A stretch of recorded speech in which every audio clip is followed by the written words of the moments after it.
ইরানের ক্রমবর্ধমান ক্ষেপণাস্ত্র ও ড্রোন হামলার মুখে উপসাগরীয় দেশগুলো এখন চরম উত্তেজনার মধ্যে রয়েছে। কাতার, সংযুক্ত আরব আমিরাত ও সৌদি আরব সহ এই অঞ্চলের দেশগুলো মনে করছে ইরান তাদের সার্বভৌমত্বের চরম সীমা বা রেড লাইন অতিক্রম করেছে। কাতার সরকারের মুখপাত্র মাজেদ আল আনসারি এক সংবাদ সম্মেলনে স্পষ্ট জানিয়েছেন, তাদের আবাসিক এলাকা এবং গুরুত্বপূর্ণ অবকাঠামোতে ক্রমাগত আঘাত হানা হচ্ছে, যা আর বিনা জবাবে ছেড়ে দেওয়া হবে না। ইরান মূলত ইসরায়েল ও যুক্তরাষ্ট্রের ওপর হামলার প্রতিশোধ নিতে গিয়ে তাদের প্রতিবেশী আরব দেশগুলোর উপর শত শত মিসাইল ও ড্রোন ছুটছে। 94% চিনিযুক্ত অরেঞ্জ ড্রিঙ্কস না, নিন জিরো ক্যাল অরেঞ্জ ড্রিঙ্ক পাউডার। ইরানের লক্ষ্য হলো এই অঞ্চলের পর্যটন, বাণিজ্য এবং জ্বালানি খাতের যে নিরাপদ ভাবমূর্তি রয়েছে তা ধূলিসাৎ করে দেওয়া। দুবাইয়ের জেবেল আলী বন্দর এবং বিমানবন্দরের মতো গুরুত্বপূর্ণ স্থানে ক্ষেপণাস্ত্রের ধ্বংসাবশেষ পড়ে অগ্নিকাণ্ড ও ক্ষয়ক্ষতির খবর পাওয়া গেছে।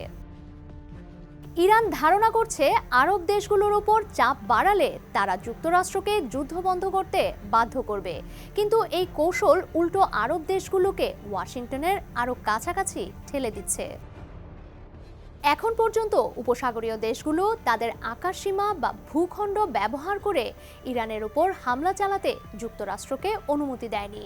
তবে পরিস্থিতি যেভাবে অবনতি হচ্ছে তাতে তারা নিজেদের প্রতিরক্ষা নিশ্চিত করতে সরাসরি সামরিক অভিযানে অংশ নেওয়ার কথা গুরুত্বের সাথে বিবেচনা করছে।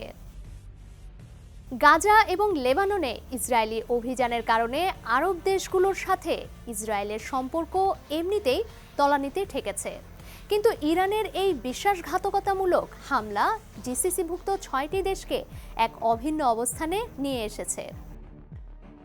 সংযুক্ত আরব আমিরাতের প্রেসিডেন্টের কূটনৈতিক উপদেষ্টা আনোয়ার গার্গাস ইরানকে কাণ্ডজ্ঞান ফিরে পাওয়ার আহ্বান জানিয়ে বলেছেন, এই যুদ্ধ প্রতিবেশীদের সাথে নয়। তিনি সতর্ক করেছেন যে ইরান যদি দায়িত্বশীল আচরণ না করে তবে তাদের উপর আন্তর্জাতিক বিচ্ছিন্নতা এবং সামরিক উত্তেজনার বৃত্ত আরও বড় হবে। বর্তমানে উপসাগরীয় দেশগুলোর নেতৃত্ব তাদের সার্বভৌমত্ব ও নাগরিকদের সুরক্ষায় পাল্টা জবাব দেওয়া সহ সব ধরনের বিকল্প পথ খোলা রেখেছে। ডেস্ক রিপোর্ট, সমকাল।